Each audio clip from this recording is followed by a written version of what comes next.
12th के लिए रहेगी। बात कर रहे हैं हम chapter number 2 electrostatic potential and capacitance.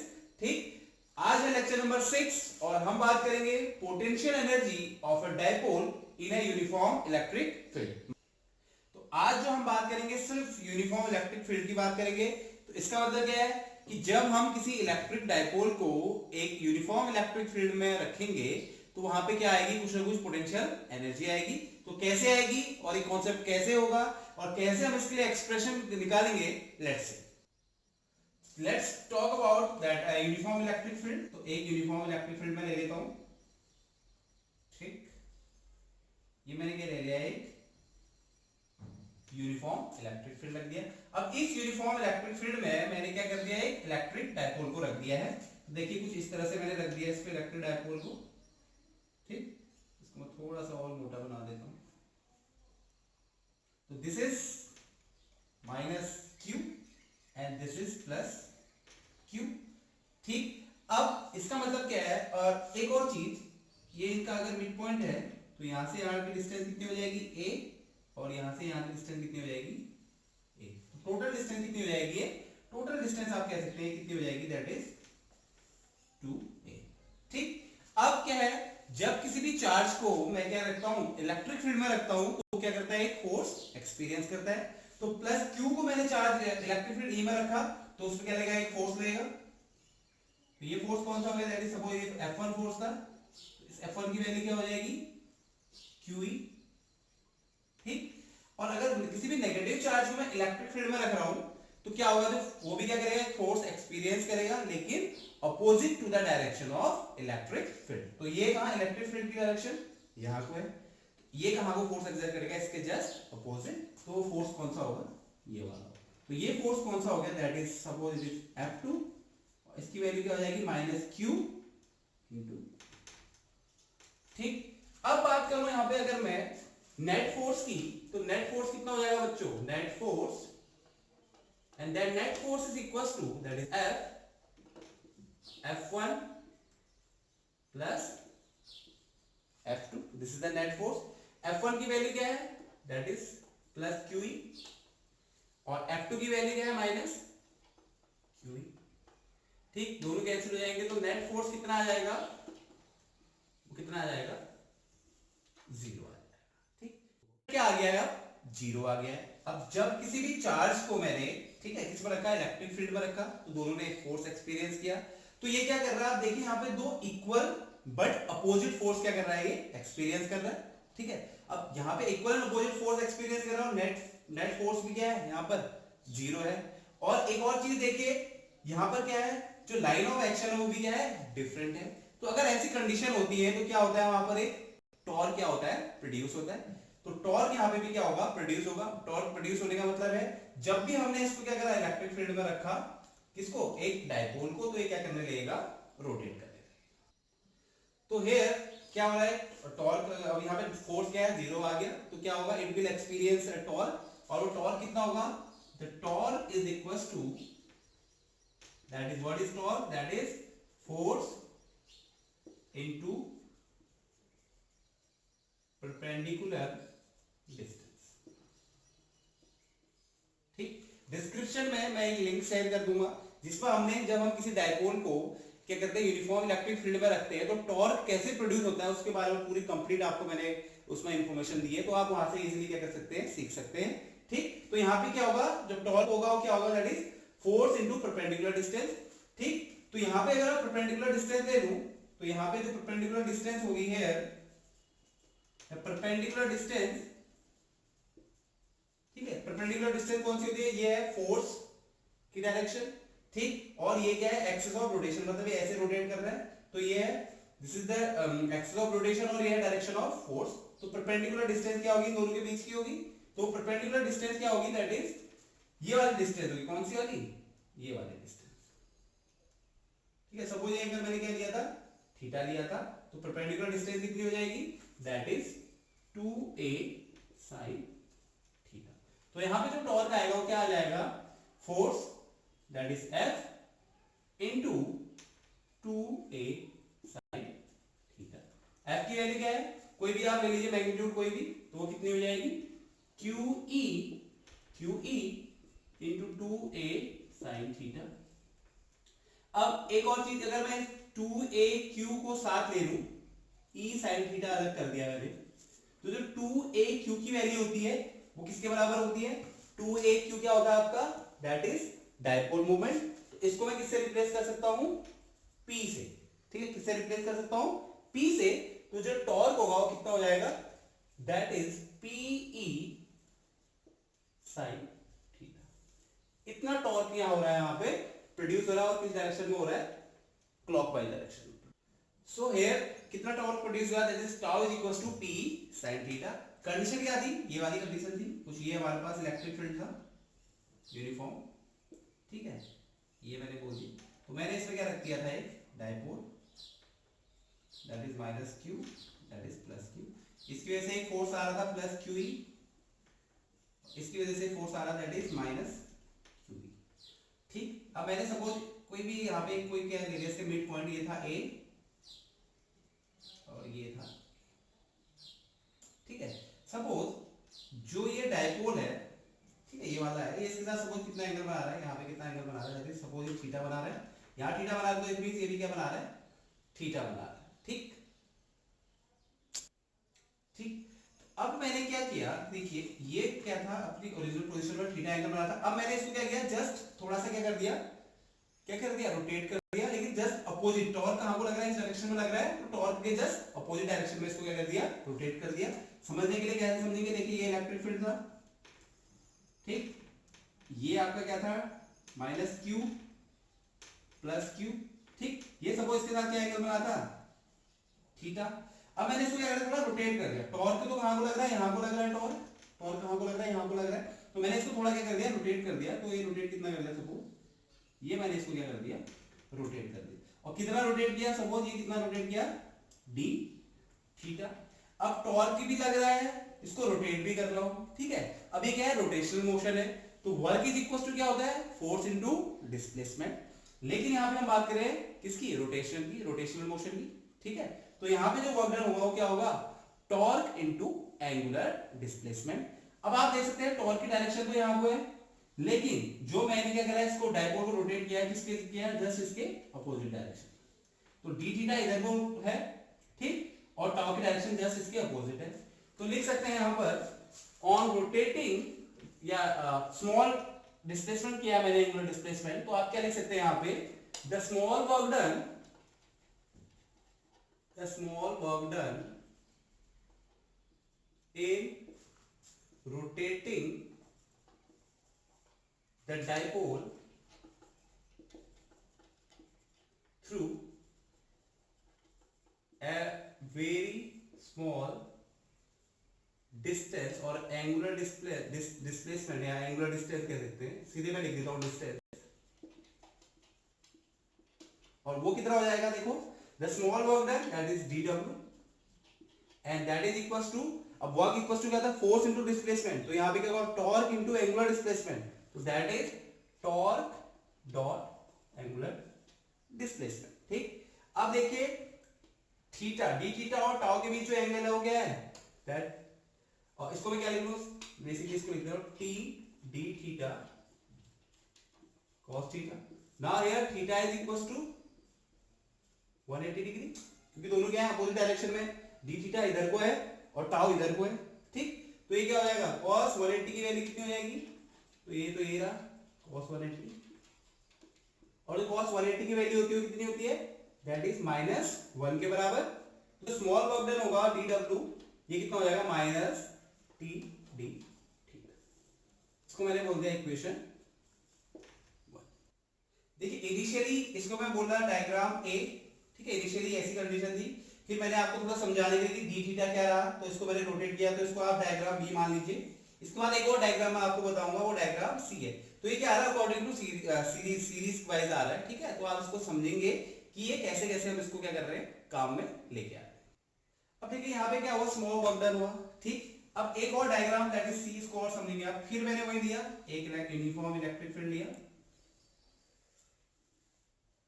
ठीक है। फिर मैंने क्या रखा था यहाँ पे? Dipole, this is minus Q, this is plus Q, force लग रहा था, ठीक है। अब मैंने क्या किया था, इसको थोड़ा सा डिस्प्लेस कर दिया था। तो मैंने क्या बोला कि सपोज इनिशियली जो एंगल था थीटा, मैंने बोला था, मैं बोल रहा हूं कि इनिशियली वो एंगल कितना था, थीटा 1। इनिशियली वो एंगल कितना था, थीटा 1।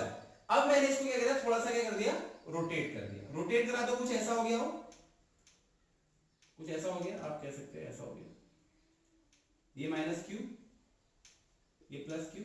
किस डायरेक्शन में रोटेट किया है, डायरेक्शन में डी थीटा। तो ये एंगल मैंने बोला है थीटा 1 है। तो अब जो ये एंगल बना नया, ये पूरा, समझ रहे हैं आप, ये पूरा एंगल कौन सा, यहां से लेके पूरा यहां, ये क्या बन गया आपका, दैट इज थीटा। ठीक है, मैंने कितना किया, जो ये छोटा सा एंगल है डी थीटा है, ठीक। ये इनिशियली क्या था एंगल, ये वाला एंगल क्या था, थीटा 1। अब इसको मैंने क्या किया, थोड़ा सा रोटेट कर दिया, ठीक है। और मैंने बोला कि जो नेक्स्ट, जो अब जो मुझे रोटेट करने के बाद जो एंगल मिला वो क्या मिला, थीटा 2। तो क्या होगा, मेरे पास स्मॉल वर्क डन है, तो अगर मैं नेट वर्क डन निकालूं या टोटल वर्क डन निकालूं तो क्या आएगा, the work done in rotating the dipole from theta 1 to theta 2। तो लेट्स सी, आप समझ रहे होंगे हो। देखिए इनिशियली कैसा था, यहां पे अगर आप देखें, अगर जनरली आपको बताऊं, ये सपोज इलेक्ट्रिक फील्ड की डायरेक्शन थी, इनिशियली ये ऐसा था थीटा 1। फिर मैंने क्या किया, इसको रोटेट कर दिया इस डायरेक्शन में, ठीक है। और कितना रोटेट किया, डी थीटा। अब ये जो एंगल बना ये पूरा होगा, ठीक है। ये जो एंगल बना, सपोज ये कितना बन गया आपका, थीटा 2 बन गया, ठीक है, थीटा 2 बन गया। तो मैं क्या निकालूंगा, the work done, the net work done in rotating the dipole from theta 1 to theta 2। तो लेट्स सी कैसे क्या होगा work done. So the net work done,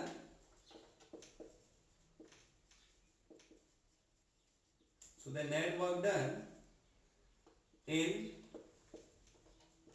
rotating the dipole from theta 1 to theta 2 is क्या, जब भी मैं net work done निकालूंगा तो क्या करूंगा, इंटीग्रेट कर दूंगा। तो net work done is equals to W, integration limit क्या रहेगी, थीटा 1 से थीटा 2, अंदर क्या रहेगा D, फिर वही थीटा 1 से थीटा 2। डी डब्ल्यू की वैल्यू भी क्या निकाली थी, minus tau into d theta.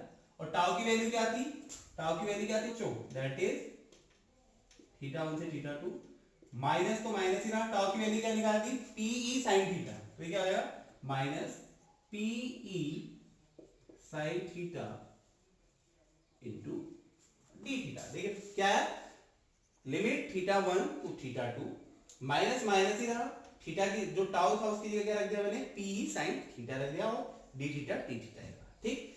अब देखें, पी तो कांस्टेंट आ गया, तो नेगेटिव के साथ मैंने इसको बाहर ले लिया, पी क्या आ गया, कांस्टेंट आ गया, ठीक। अब जो इंटीग्रेशन होगा किसका, अब क्या, दैट थीटा 1 टू थीटा 2, और ये क्या आ जाएगा, साइन थीटा डी थीटा। और साइन थीटा का इंटीग्रेशन क्या होता है, माइनस कॉस थीटा, ठीक। तो क्या हो जाएगा, W, that W is equals to minus P तो माइनस थीटा, इसका क्या हो जाएगा, साइन थीटा का क्या होता है, minus cos theta, minus cos theta, theta 1 to theta, या माइनस पीई, ठीक। Upper limit minus lower limit, तो क्या हो जाएगा, ये upper limit, that is minus cos theta 2, minus minus plus cos theta, या W इज इक्वल टू क्या आएगा, इससे माइनस से अंदर इंटू कर दूं तो PE cos theta 2 minus cos theta, क्या आएगा, that net work done is equal to क्या आ गया, that W is equal to PE cos theta 2 minus theta. तो हमारे पास जो वर्क डन आ गया, that work done, net work done, that is equal to W is equal to क्या, PE cos theta 2 minus cos theta 1. Now this work done will stored as electric potential energy. So listen there, this work done is stored as potential energy, ठीक। अब मैं अगर potential energy देखूं, basically potential energy का मतलब क्या होता है, generally change in potential energy, okay. तो अकॉर्डिंग टू द डेफिनेशन, जो चेंज इन पोटेंशियल एनर्जी होता है वो क्या होता है, that is U final minus U initial, ठीक। अकॉर्डिंग टू डेफिनेशन अब क्या होगा, इसकी वैल्यू जो होगी दैट इज इक्वल टू होगी minus of the work done by the electric force. ठीक, जब हम पोटेंशियल एनर्जी डिस्कस कर रहे थे तब मैंने ये पॉइंट आपको वहां पे डिस्कस किया था कि कब वर्क डन नेगेटिव होगा और कब वर्क डन पॉजिटिव होगा। तो यहाँ पे जो बेसिकली जो पोटेंशियल एनर्जी आएगी, पोटेंशियल एनर्जी का मतलब है चेंज इन पोटेंशियल एनर्जी, और चेंज इन पोटेंशियल एनर्जी क्या होती है, you final minus you initial, और वो किसके बराबर होगी, negative of the work done by the electric force. तो यहाँ पे यू फाइनल क्या था, यू थीटा 2, ठीक, और यू इनिशियल क्या था, यू थीटा 1, और वर्क डन की वैल्यू क्या थी, दैट इज या सीधे लिख लूं W इलेक्ट्रिक फोर्स, और ये इक्वल टू क्या हो जाएगा, minus PE cos theta 2 minus cos theta 1। ये किसकी वैल्यू आई है, U theta 2 minus U theta 1, ये इसकी क्या आ गया, वैल्यू आ गई। ठीक बच्चों, अब हमें क्या करना पड़ेगा, कुछ ऐसा एज्यूम करना पड़ेगा कि हमें इनमें से एक पोटेंशियल एनर्जी को क्या लाना पड़ेगा, जीरो लाना पड़ेगा। तो जस्ट एजम्पशन, एक एजम्पशन है, ठीक है, एजम्पशन है, ठीक, एजम्पशन है। अगर मैंने क्या करा, थीटा 1 को क्या मान लिया मैंने, 90 डिग्री, क्या मान लिया, थीटा 1 को क्या मान लिया मैंने, 90 डिग्री मान लिया। तो जो U पोटेंशियल एनर्जी होगी जब थीटा 90 होगा तो वो होगी क्या हो जाएगी, सपोज जीरो हो जाएगी। ठीक, जब थीटा 1 को क्या रखा मैंने, 90 रखा, तो U जो पोटेंशियल एनर्जी होगी 90 डिग्री पे कितनी हो जाएगी, जीरो। अगर ये जंक्शन मैं यहां पे पुट करूं तो देखिए U theta 2 minus U theta U 90 that is equal to minus PE, ठीक, cos that is theta 2 minus cos 90। देखिए काफी बुक्स में आपको क्या रहता है, यहाँ पे सीधे आपको लिख देते हैं that is equal to potential energy, ठीक, वैसे भी आप सॉल्व कर सकते हैं। ये थोड़ा आगे फर्दर मैंने बता दिया आपको, काफी बुक्स में आपको ऐसे भी मिलेगा और बहुत सारी बुक्स में आपको सीधे सीधे भी किया मिल सकता है। तो डिटेल में अगर आप समझना चाहते हैं तो आप ये भी कर सकते हैं, और जिसको अपने अकॉर्डिंग टू आपके अपना जो समझ है, ठीक है, अकॉर्डिंग आपको जो अच्छा लगे उसके बेसिस पे आप सीधे भी कर सकते हैं और इस तरीके से भी कर सकते हैं। ठीक, तो अब इसको ये क्या हो जाएगा, U थीटा 2, अब ये इसकी वैल्यू क्या होगी, जीरो, तो इसको जीरो हो गया, और cos 90 की वैल्यू भी जीरो होती है, तो U theta is equal to क्या आ गया, माइनस PE cos थीटा। अगर इसको इन जनरल लिखूं मैं, इसमें इन जनरल लिखूं, इन जनरल अगर मैं क्या करूं, थीटा 2 को मैंने क्या मान लिया, थीटा मान लिया, थीटा 2 को क्या मान लिया, थीटा मान लिया, तो ये क्या आ जाएगा, that potential energy is equal to, या U theta is equal to minus PE cos theta, या आप सीधे लिख सकते हैं कि potential energy is equal to minus PE cos theta. ठीक, तो ये क्या आ गया, एक्सप्रेशन आ गया किसका, पोटेंशियल एनर्जी का। अगर आप इसके साथ क्या है, cos थीटा है, तो अगर आप इसको डॉट प्रोडक्ट में भी लिखना चाहें तो लिख सकते हैं that U is equal to minus P dot. So this is the final expression for the potential energy of a dipole in a uniform electric field. तो थीटा 1 को 90 रखने का मतलब है जो इनिशियल ओरिएंटेशन था उसका मैंने क्या कर दिया, सीधे परपेंडिकुलर रख दिया, ठीक है, परपेंडिकुलर रख दिया, तो परपेंडिकुलर थीटा 1 परपेंडिकुलर हो गया, तो परपेंडिकुलर हो गया ऐसे, और फिर उसको क्या कर दिया मैंने, रोटेट होने के लिए क्या कर दिया, फ्री छोड़ दिया। तो जब थीटा 1 90 हुआ तो थीटा 2 क्या हुआ, दैट इज थीटा के बराबर होगा। तो हमें क्या मिला, ये एक्सप्रेशन मिला।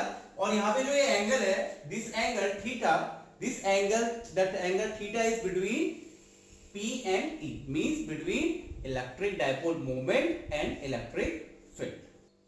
ठीक, तो जब भी हमने क्या किया, किसी भी इलेक्ट्रिक डायपोल को किस में रखा, इलेक्ट्रिक फील्ड पर रखा, तो जो वहां पे टॉर्क आया, टॉर्क कितना आया, that is tau is equal to, that is PE sin theta, या टाउ इज इक्वल टू क्या है आपका, that is P cross E। ठीक, तो ये क्या गया, टॉर्क आ गया, और उस टॉर्क की वजह से क्या हुआ, रोटेट हुआ, रोटेट हुआ तो कुछ क्या हुआ, वर्क डन हुआ, तो वर्क डन किस में स्टोर हुआ, पोटेंशियल एनर्जी में स्टोर हुआ।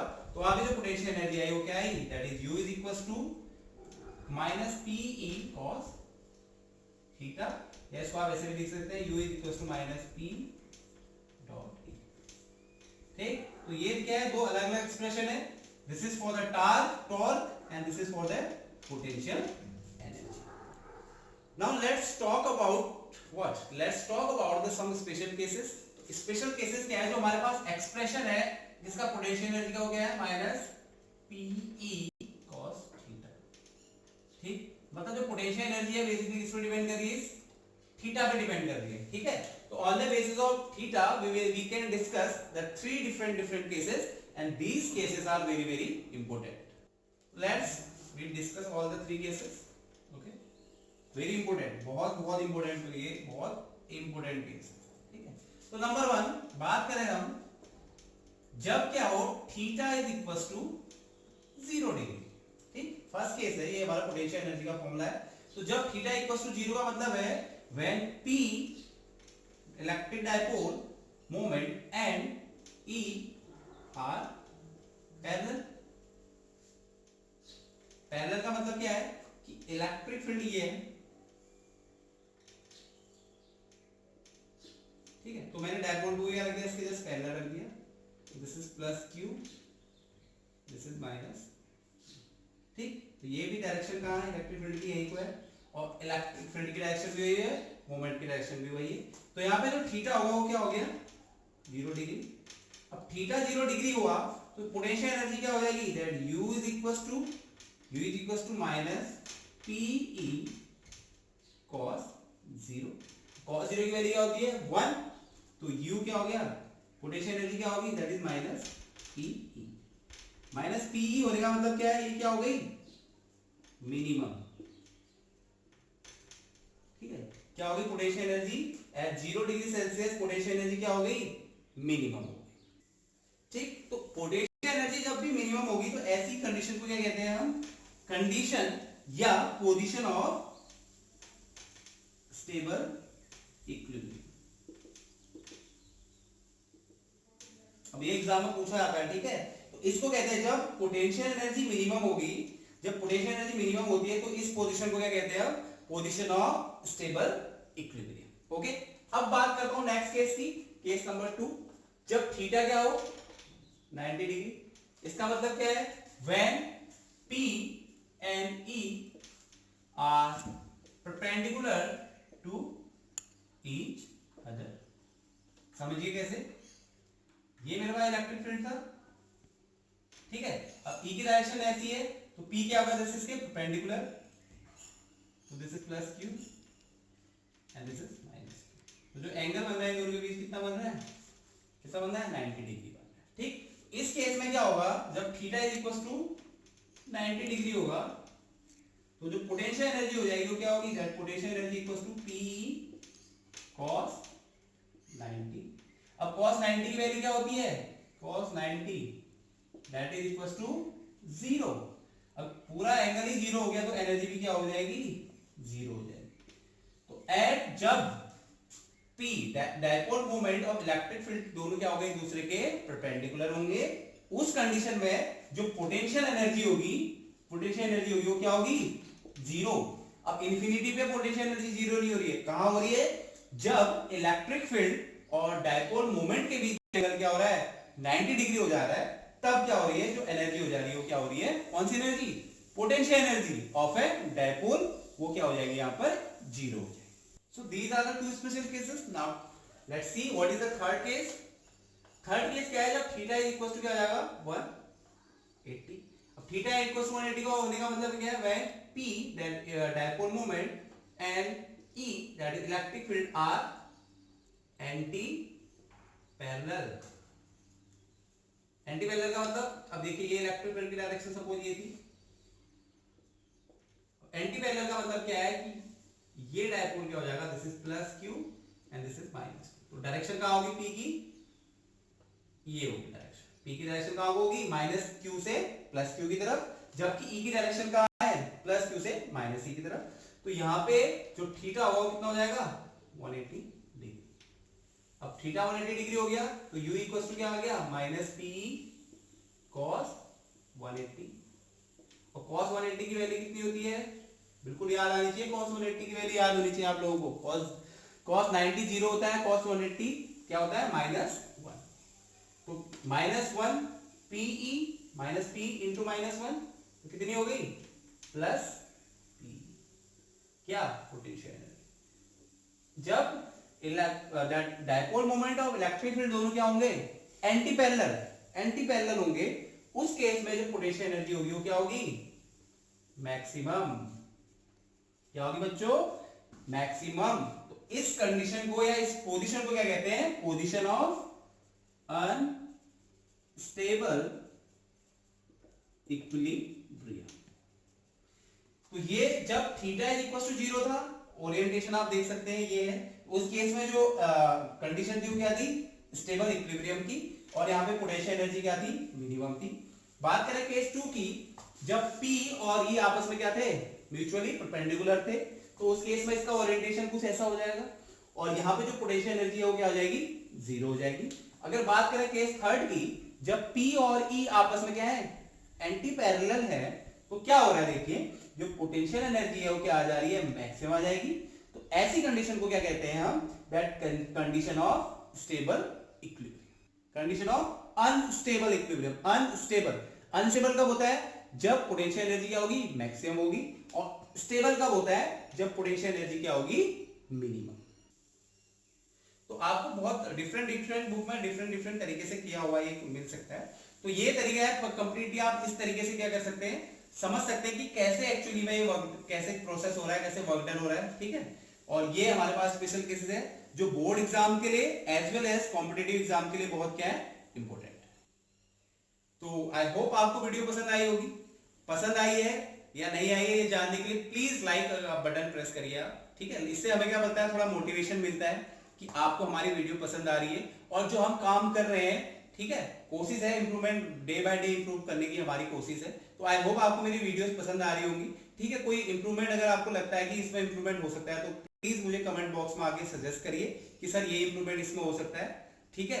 तो आपके इंप्रूवमेंट आपके सजेशन का हमेशा स्वागत करूंगा मैं, और ट्राई करूंगा कि जो आप मुझे क्या देंगे जो भी सजेशन देंगे उनको मैं क्या करूं यहाँ पे काम में लेके आऊं। तो थैंक